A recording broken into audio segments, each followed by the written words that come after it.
Why you can't quit your vices? Why can't you do it?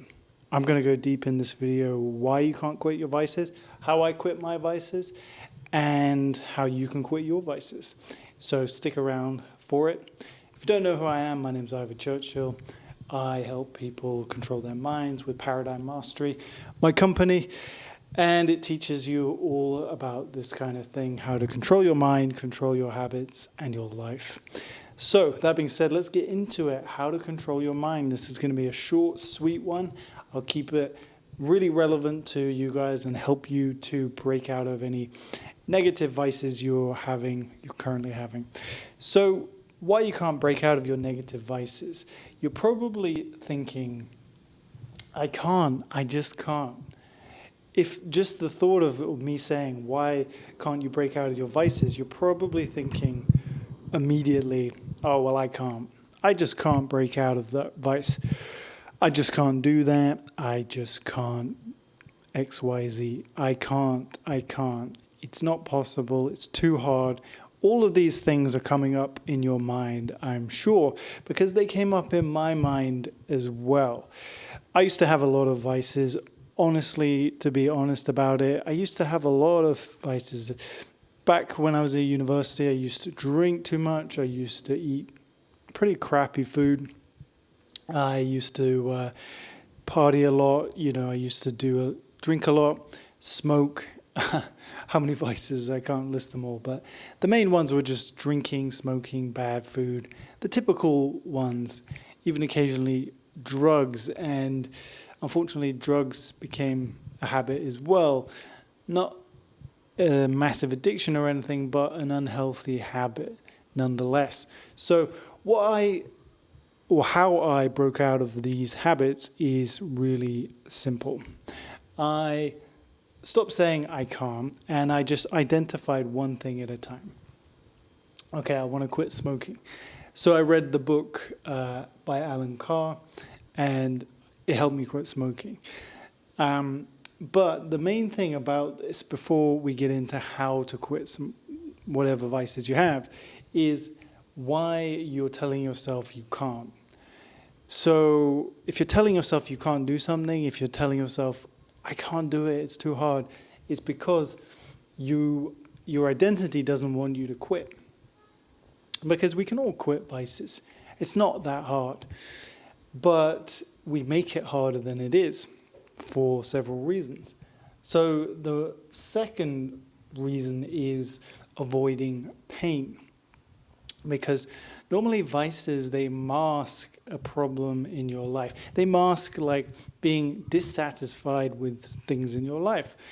That's why people who have very stressful lives, they self-medicate with alcohol and all kinds of things. They get addicted to these vices. So you've got to identify that you are in some way avoiding pain, right? You're avoiding pain and you need to face the pain. But the pain is not necessarily a bad thing. The pain is just a signal telling you to change things. And when you feel the pain, then you'll start to change your life. So, for example, when I cut out all my vices, drinking, smoking, I was just left with, not a lot of ways to get pleasure easily. More recently, it's been stuff like, watching too much social media videos, playing online chess, these little kind of tricky addictions that we don't even know are addictions until we realize they are. So, but they mask a pain. They mask, like, if you just stop doing all of that stuff, you're just left with, I really need to do that thing. I really need to change this in my life. And you start to feel the pain, the dissatisfaction. So that's number two. Then number three, feel good now. So we all want to feel good now. We all want to self-medicate, right? We want to get that good feeling, get that hit of pleasure right now. And we're doing this all the time. Like, if you just people are sitting there on a train or something, they've got to get their phone out. They've got to self-medicate with dopamine. So feel good now. This is like the opposite of what you want to do. You don't want to feel good now. You want to feel good later when you deserve it. So delayed gratification versus instant gratification. So vices are really giving you that quick fix, which makes you feel good, makes your brain feel like it's rewarded itself, and also it avoids the pain. And anybody who's has any kind of vice, like video games, even pornography is a big one for people, especially young people nowadays. You know that it's a way to escape reality. It's a way to numb the pain and feel good now. But you're racking up a debt that you've got to pay off later. So number 4 is identification. So you are identifying as a person who has this vice. So let's say you drink a lot, right? Or let's say when I was a smoker, right? I had my brand of cigarettes I liked. I had this rolling tobacco I liked. I liked Drum and Golden Virginia. And those were the brands I smoked. And I didn't like the normal cigarettes. I liked rolling cigarettes. I was a rolling cigarette guy. And and that was my kind of part of my identity. I was a person who smoked rolling tobacco. And, it was just what I did. And I was one of those people. I was a rolling tobacco smoker. And, that became part of my identity. But when I quit, I realized, I can become the identity of somebody who doesn't smoke, lives a clean life, exercises, eats healthy, is into health. Because I found with cigarettes, one vice kind of leads to another. It's kind of like a gateway drug, as they say. Smoking kind of makes you want to drink, and then drinking makes you want to party, and then partying makes you want to do other things you do when you're partying, and it kind of just leads one thing to another. So if you just cut that vice off at the beginning, then it's all fine.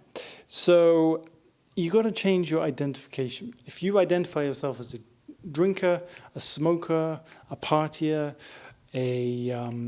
whatever it is, a gamer, and you want to stop identifying yourself as that and start identifying yourself as the opposite.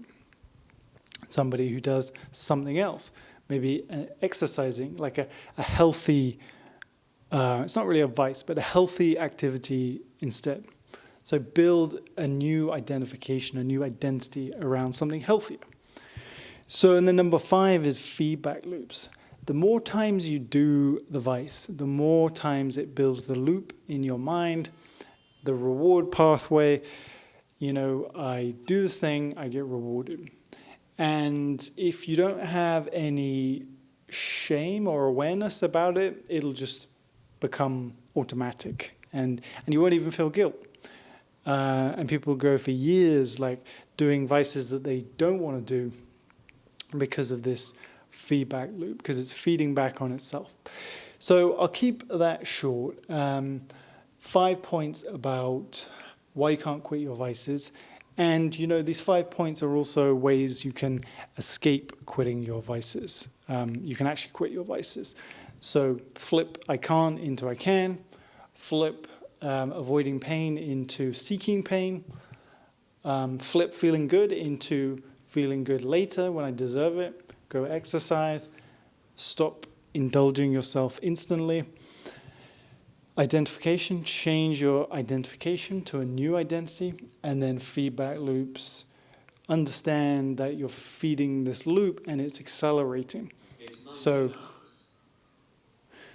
And then the last one is feedback loop. So understand you're feeding back this loop and it's accelerating. And you can stop that and then create a new feedback loop with a positive feedback. So that's the 5 points, guys. Hope you found that valuable. If you did, consider giving a like and a subscribe to this channel. More videos like this coming, just practical videos about how to live a better life, how to control your mind and your body. And also, if you want to do a call with me, chat about your situation, totally free, there's a link below. Have a great day. See you guys.